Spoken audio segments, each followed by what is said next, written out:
Labinlimang nakakalungkot na pamamaalam ng mga pet owners sa kanilang mga alagang hayop.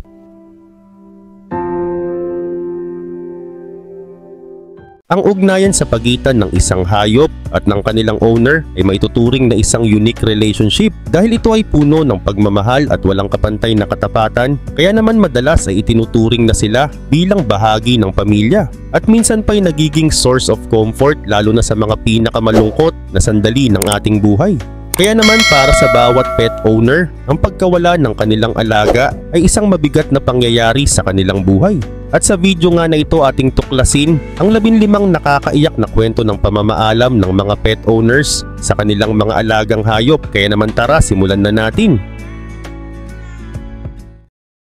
Number 1, Denali and Ben Moon. Si Denali ay isang loyal na Labrador mixed dog na naging constant companion ni Ben Moon na isang photographer at filmmaker. Naging magkatuwang sila sa maraming pangyayari sa kanilang buhay matapos ampunin ni Ben si Denali noong tuta pa lamang ito na mula sa isang shelter. Samantala si Denali ang laging kasama ni Ben sa kanyang mga biyahe at outdoor adventures mula sa surfing at camping hanggang sa pag-explore sa mga remote na lugar. Bukod rito, dumaan din si Ben sa isang mahirap na pagsubok nang ma-diagnose siya ng cancer. At sa buong proseso ng kanyang gamutan ay hindi siya iniwan ni Denali. Laging naroon si Denali upang samahan siya sa kanyang bawat chemo session, tahimik na nagbibigay ng lakas at pag-asa kay Ben sa pinakamadilim na yugto ng kanyang buhay. Pagkatapos gumaling ni Ben ay hindi nagtagal, si Denali naman ang nagkaroon ng cancer. Sa kabila ng mahirap na pagsubok, sinikap ni Ben na siguraduhing masaya at komportable si Denali sa nalalabing mga buwan nito. Sila ay nagpatuloy sa paggawa ng kanilang mga paboritong activities kahit na alam ni Ben na malapit nang mamaalam ang kanyang alagang si Denali. Nang dumating ang araw na kung saan ay pumanaw na si Denali, si Ben ay nanatili lamang sa tabi nito. Gayunpaman, ang kwento nila ay nagpaantig ng damdamin ng marami sa buong mundo nang ito ay isinalaysay sa isang short film na ginawa ni Ben bilang isang tribute kay Denali. Number 2, K9 Officer Arlo and Deputy Tyler. Si Arlo na isang K9 officer ay isang Belgian Malinois na naging kapartner ni Deputy Tyler sa kanilang law enforcement duties sa Washington. Sila ay nagtutulungan sa loob ng maraming taon na kung saan si Arlo ay nagsilbing loyal na partner at protector ni Deputy Tyler. Noong una, si Arlo ay inadapt at isinailalim sa masusing training para maging police dog. Sa tagal ng kanilang partnership, naging malapit sila sa isa't isa at naging isang matalik na kaibigan ni Deputy Tyler si Arlo. Mula noon, laging kasama ni Deputy Tyler si Arlo sa lahat ng kanyang mga operasyon kahit pa sa oras ng kanyang pahinga. Gayunpaman, isang malungkot na pangyayari ang naganap ng si Arlo ay nasugatan sa isang duty mission. Matindi ang kanyang injuries at kinailangang pagdesisyonan kung siya ay ire-retire na. Bandang huli na pagdesisyonan ni Deputy Tyler at ng kanyang pamilya na mas makabubuting dalhin si Arlo sa bahay upang magkaroon siya ng mas tahimik at komportabling buhay. Ngunit dumating ang araw ng huling pamamaalam ni Deputy Tyler kay Arlo. Sa araw na iyon, dinala si Arlo sa ospital upang bigyan siya ng maayos na pamamaalam bilang isang bayani. Si K9 Arlo na ipinanganak noong July 26, 2011 sa Czech Republic na nagsilbi sa mga mamamayan ng Garfield Heights mula December 14, 2012 hanggang sa kanyang pagre-retiro noong February 11, 2022 bilang dual-purpose police K9 dog na sinanay sa patrol at narcotics. Sa kanilang pamamaalam, nagbigay pugay ang buong komunidad sa serbisyo ni Arlo. Maraming nakiramay at nagbigay respeto at si Deputy Tyler ay napaiyak habang sinasariwa ang masayang alaala nila ni Arlo. Hindi magiging madali para kay Deputy Tyler at sa kanyang pamilya ang mawalan ng isang kasamahan at kaibigang tulad ni Arlo. Hanggang ngayon si Arlo ay inalala bilang isang matapat na K9 officer at isang bayani na nagbigay ng buong buhay para sa kanilang seguridad at kaligtasan. Number 3, Wiley the Wolf Dog and Gladys. Si Wiley the Wolf Dog ay isang beloved na alaga ng isang pamilya sa United States na kung saan siya ay isang wolf dog mix o hybrid ng wolf at husky. Inadapt siya ng pamilya mula sa isang rescue facility para sa mga wolf dog na kung saan kinailangan ng mga aso rito ng espesyal na pangangalaga dahil sa kanilang unique na katangian. Mula nang dumating si Wiley, naging loyal at protective siya sa kanyang human family, lalo na sa kanyang owner na si Gladys, ang lola ng pamilya. Si Wiley ay kilala sa kanyang loving nature at lagi siyang kasamang naglalakad ni Gladys, palaging nakayakap sa mga miyembro ng pamilya at tila nagdadala ng comfort sa bawat isa. Sa mga panahong magkasama sila, naging malalim ang bond nila ni Gladys na parang magkaibigan at mag-ina, lalo na sa pagbigay ng warmth at companionship ni Wiley sa matanda. Subalit dumating ang masakit na araw ng kanilang pamamaalam nang pumanaw si Gladys. Samantala, isa sa pinaka-touching na video sa internet ang naging viral na video ni Wiley na tila umiiyak sa tabi ng puntod ni Gladys habang nakahiga at tahimik na humihinga ng malalim, na parang nararamdaman niya ang pagkawala ng kanyang pinakamamahal na human friend. Samantala, matapos ang pagkawala ni Gladys, patuloy na inaalagaan ng pamilya si Wiley, ngunit ramdam nila na labis ang kalungkutan nito. Number 4, Mario Aerts and his giraffe. Si Mario Aerts ay isang dedikadong zookeeper mula sa Rotterdam Zoo sa Netherlands na kilala sa kanyang matagal ng pagmamahal at pangangalaga sa mga hayop, lalo na sa mga giraffe. Sa mahigit 25 years niyang serbisyo, siya ay naging malapit sa mga hayop na kanyang inaalagaan, at isa sa mga espesyal sa kanya ay ang grupo ng mga giraffe na kanyang tinutulungan mula pa noong sila ay mga bata pa lang. Nakabuo si Mario ng natatanging koneksyon sa mga ito at kilala siya ng mga giraffe bilang kanilang maasahang kaibigan at tagapangalaga. Ngunit dumating ang isang malungkot na balita nang si Mario ay ma-diagnose ng terminal cancer. Dahil sa kanyang kondisyon, hindi na siya nakakapunta sa zoo para alagaan ang kanyang mga mahal na hayop. Bilang kanyang huling kahilingan, nais niyang muling makita ang mga giraffe na kanyang naging pamilya sa halos buong buhay niya. Kaya't isang espesyal na pagkakataon ang ibinigay sa kanya na kung saan binisita siya ng mga ito habang siya ay nakahiga sa stretcher. Sa harap ni Mario, lumapit ang isang giraffe, yumuko at parang hinalikan siya sa muka na tila nagpapaalam sa kaniyang kaibigan. Ang huling sandaling ito ay nagpaiyak sa marami at naging simbolo ng lalim ng relasyon sa pagitan ng isang zookeeper at ng kanyang mga inaalagaang hayop. Number 5, Saugus Police K9 Officer dying from cancer and is honored with final ride. Si K9 Officer Bruin ay isang mahalagang miyembro ng Saugus Police Department, kilala sa kanyang husay sa pagsasanay at dedikasyon sa serbisyo. Siya ay inampon ng department at pinalaki bilang katuwang sa iba't ibang misyon, mula sa pagdetect ng droga hanggang sa paghahanap ng mga nawawalang tao. Kaagapay ni Bruin ang kanyang handler at partner na itinuring siyang hindi lang kasama sa trabaho kundi parte ng pamilya. Sa bawat operasyon, ipinakita ni Bruin ang kanyang tapang at galing bilang K9 officer, at kapag oras ng pahinga, siya naman ay isang masayahing kasama na nagbibigay aliw sa lahat ng kasamahan niya sa department. Ngunit dumating ang isang mapait na balita nang ma-diagnose si Bruin ng cancer. Sa kabila ng mga pagsusumikap na gamutin siya, ang sakit ay lumala at alam ng kanyang handler at mga kasamahan na malapit na ang kanyang pamamaalam.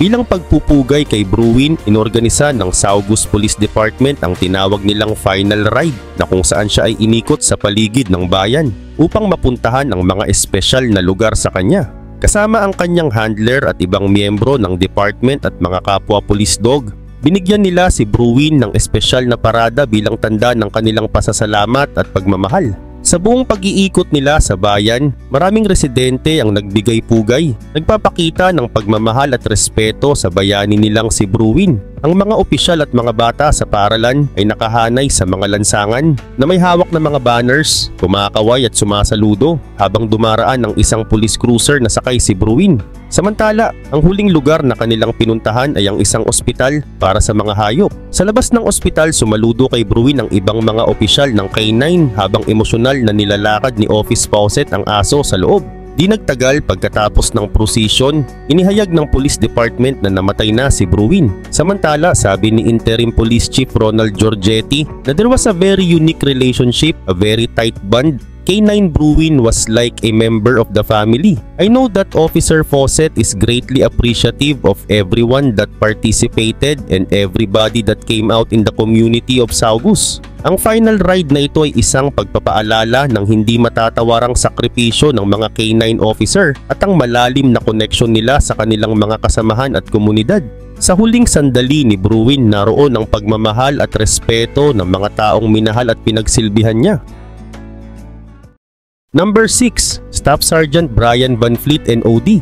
Habang nasa Afghanistan, sa gitna ng isang digmaan, si Staff Sergeant Brian Van Fleet at ang kanyang mga sundalo ay sinundan ng isang grupo ng mga stray dogs. Ngunit may isang aso na bukod tangi at nakakuha ng kanyang atensyon si OD at sinabi ni Van Fleet sa isang interview na that dog was one of the best friends we had out there. He was out on patrol with us. He guarded our gate with us. He was a member of the team just like anybody else, sabi ni Van Fleet. Samantala, noong 2010 ay nakilala niya si OD, ang aso na naging tapat niyang kasama sa pinakamahirap na panahon.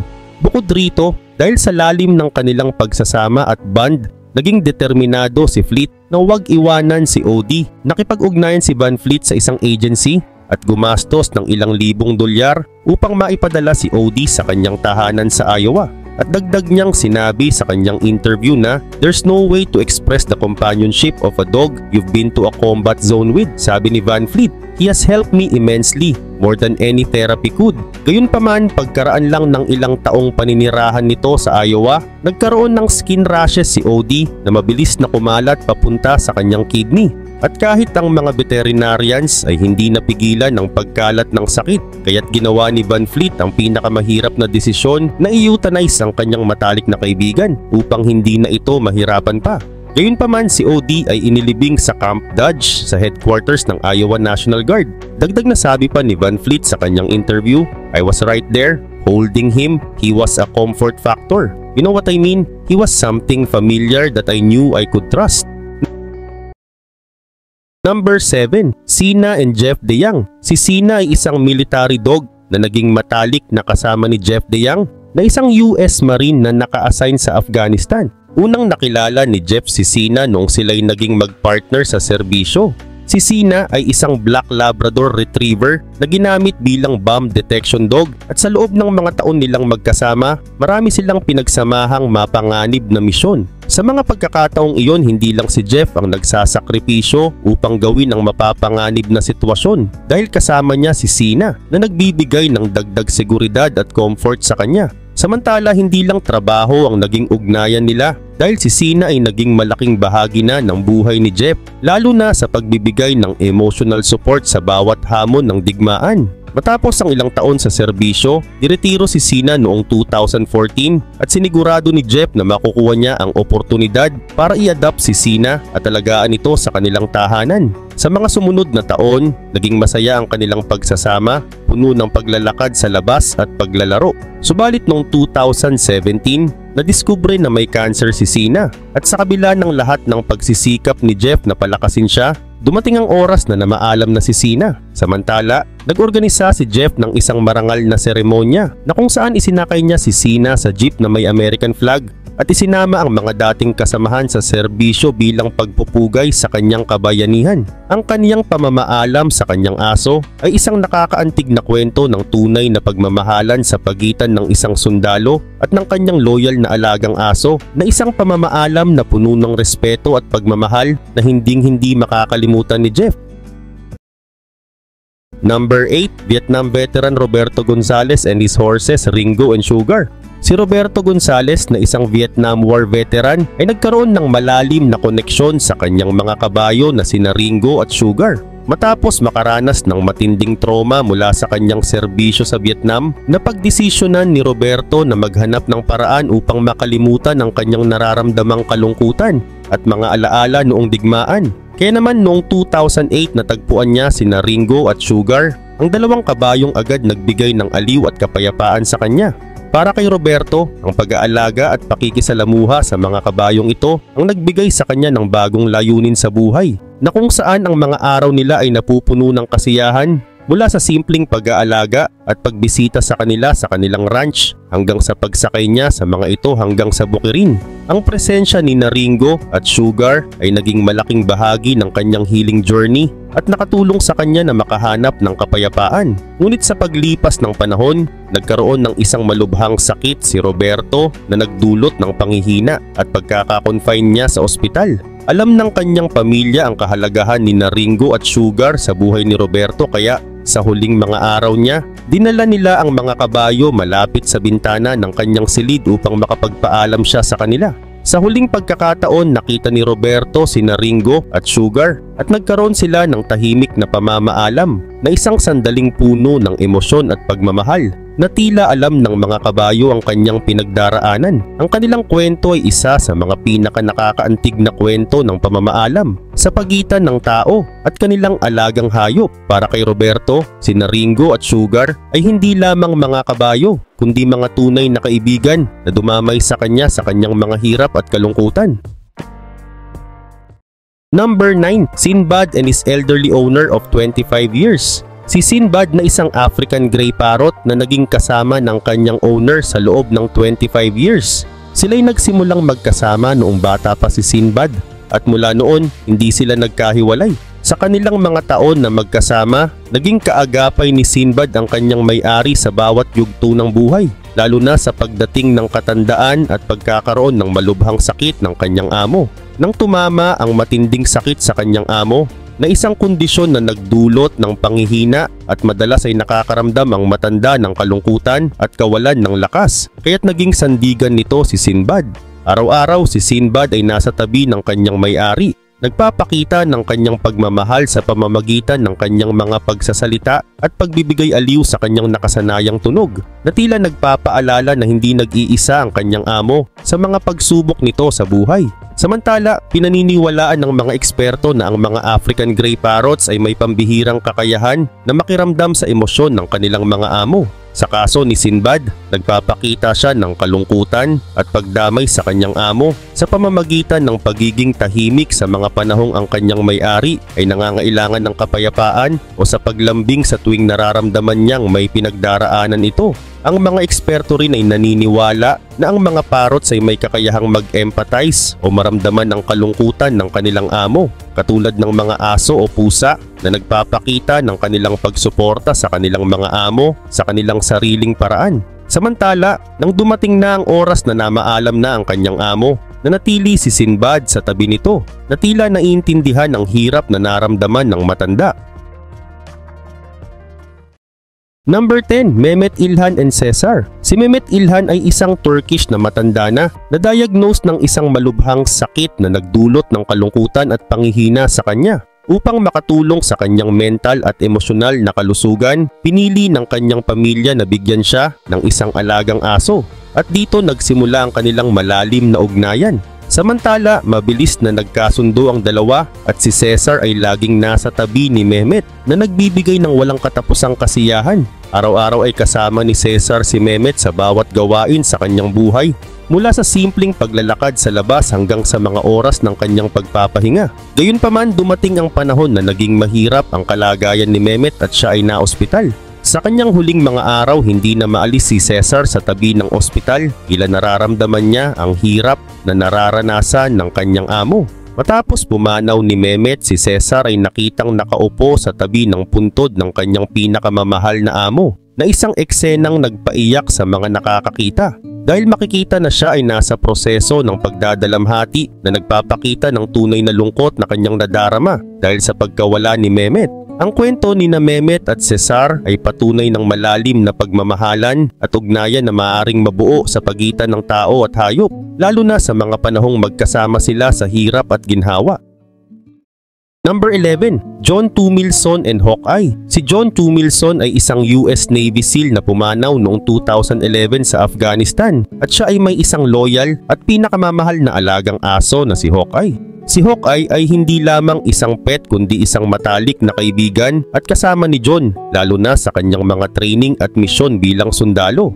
Samantala, ang pamilya ni John ang nag-adapt kay Hawkeye upang maging kasama ni John sa kanyang journey bilang isang sundalo. Ang aso ay naging constant companion niya na nagbibigay ng aliw at lakas sa mga mahihirap na sandali sa buhay niya bilang isang serviceman. Habang si John ay naglilingkod sa military, si Hawkeye ay naging bahagi na ng pamilya, palaging nag-aantay sa kanyang pagbabalik at laging nagbibigay ng mainit na pagsalubong sa tuwing umuuwi ito.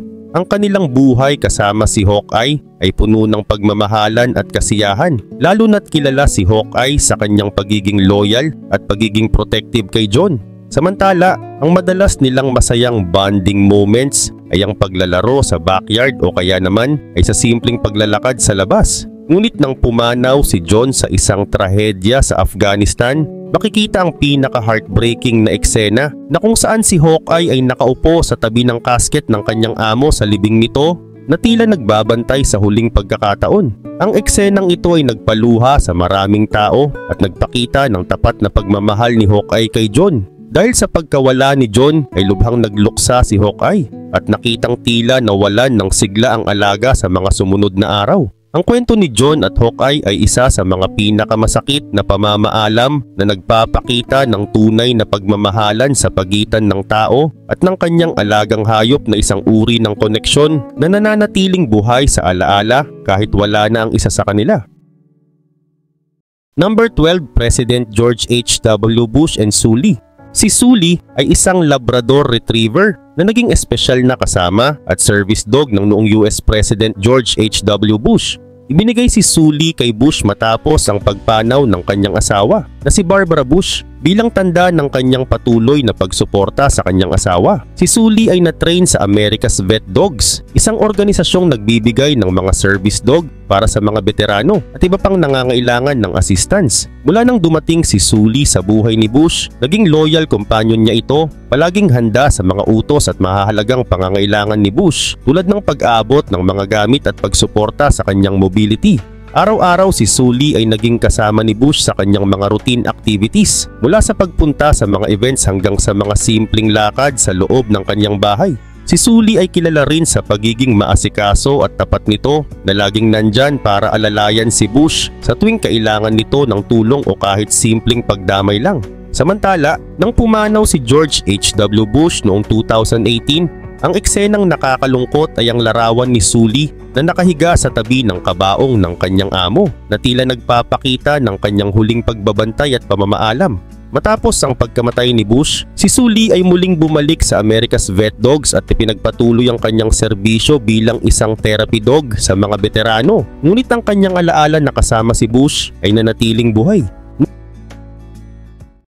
Number 13, Wagner Figueiredo de Lima and Sereno. Si Wagner Figueiredo de Lima, na isang knight mula sa Brazil, ay nagkaroon ng malalim na koneksyon sa kanyang kabayo na si Sereno. Nagsimula ang kanilang pagsasama nang i-adapt ni Wagner si Sereno, na isang kabayo na agad niyang itinuring na kaibigan at kapamilya. Si Sereno ay naging matapat at mapagmahal na kasama ni Wagner sa bawat aspeto ng kanyang buhay. Mula sa kanilang mga araw ng pagsasanay sa karera hanggang sa simpleng oras ng pagpapahinga. Ang kanilang pagsasama ay naging bahagi ng pang-araw-araw na buhay ni Wagner. At sa bawat pagkakataon, si Sereno ay laging nariyan bilang kanyang kaagapay at taga-suporta, lalo na sa mga mahihirap na yugto ng kanyang buhay. Subalit noong 2017, isang trahedya ang naganap nang biglaang pumanaw si Wagner mula sa isang aksidente sa motorsiklo. Sa kanyang libing, dinala ng pamilya si Sereno upang makapagpaalam sa kanyang pinakamamahal na amo. Sa isang emosyonal na eksena, si Sereno ay tila naiintindihan ang nangyari. Lumapit siya sa kabaong ni Wagner at inilapit ang kanyang ulo. Nagpapakita ng tila pagdadalamhati. Maraming mga nakasaksi ang nagsabi na si Sereno ay humikbi at tila alam nito na wala na ang kanyang amo, na nagdulot ng kalungkutan sa lahat ng naroroon. Para kay Sereno, si Wagner ay hindi lamang isang tagapangalaga, kundi ang kanyang matalik na kaibigan at gabay. Number 14, K9 Police Dog Zeus and Police Officer Mike Castelli. Si Zeus, na isang German Shepherd at K9 Police Dog ng Ridgefield Police Department, ay naging mahalagang bahagi ng police force at naglingkod ng may katapatan at dedikasyon sa kanyang handler at mga kasamahan. Naging bahagi si Zeus ng department mula noong siya'y na-train at ini-assign kay Officer Mike Castelli na tumayong tagapag-alaga at katuwang niya sa bawat misyon. Mula sa simula, si Zeus ay hindi lamang isang police dog, kundi isang mahalagang kasama at kaibigan sa buhay ng mga miyembro ng Ridgefield PD. Kasama niya si Officer Castelli sa araw-araw na pag-train at pagsasanay sa mga complex na misyon, at madalas nilang pagdaanan ang mga hamon at tagumpay ng magkasama. Subalit, sa paglipas ng mga taon, nagkaroon si Zeus ng malubhang hip dysplasia, na isang kondisyon na nagdulot ng matinding sakit at pagpapahirap sa kanyang paggalaw. Kahit ginawa ng Ridgefield PD ang lahat upang mapagaan ang kondisyon niya, lumala ang sakit hanggang sa kinailangan nilang magdesisyon na magpaalam na rito. Gayunpaman, bago ang huling pamamaalam, si Zeus ay binigyan ng isang marangal na pagpupugay ng kanyang mga kasamahan sa pulisya. Nagbigay ng oras ang mga kapulisan para makasama si Zeus at isa-isa silang nagpaalam sa kanya, nagpapakita ng kanilang pasasalamat at pagmamahal. Sa mga huling sandali, naroon si Officer Castelli. Hawak-hawak si Zeus habang nagbibigay ng mga huling salita ng pasasalamat at pagmamahal. Number 15, a heartbroken chihuahua. Si Dita ay isang tapat na aso na naging pinakamalapit na kaibigan at kasama ng ina ni Teresa Morini sa loob ng maraming taon. Inadapt ni Teresa ang aso para sa kanyang ina upang magbigay ng kasiyahan at aliw, lalo na sa mga panahong lumalala na ang kalagayan ng kanyang kalusugan. Sa simula pa lang naging malapit agad si Dita sa kanyang amo. Sa kanilang araw-araw na pamumuhay, si Dita ay palaging nasa tabi ng kanyang amo. Gayunpaman, nang nagkasakit ng malubha ang kanyang amo at kinailangang maospital, patuloy na dumadalaw si Teresa kasama ang asong si Dita upang makita ang kanyang amo na ina ni Teresa. Sa bawat pagdalaw, makikitang laging nakabuntot si Dita sa tabi ng kama ng kanyang amo na nagbibigay ng kasiyahan sa kabila ng hirap at lungkot na nararamdaman ng kanyang amo. Bukod rito, tila nararamdaman ni Dita ang hirap ng kalagayan ng kanyang amo at sa bawat pagbisita nito ay makikita ang tahimik niyang pagdamay rito na tila nagbibigay ng lakas sa kanyang may-ari sa kabila ng sakit na nadarama nito. Nang pumanaw ang kanyang pinakamamahal na amo, lumaganap ang isang video kung saan makikitang si Dita ay hindi maalis sa tabi ng libingan nito kahit na ilang beses na siyang tinatawag ni Teresa at ng asawa nito. Sa video, makikitang tila ayaw ni Dita umalis sa tabi ng puntod na para bang nalulungkot at namimiss niya ang kanyang amo. Samantala, ang eksenang iyon ay nagsilbing patunay ng malalim na ugnayan sa pagitan ni Dita at ng kanyang amo, na isang loyal at tapat na kaibigan hanggang sa huling sandali ay nariyan para magbigay ng pagmamahal at pakikiramay.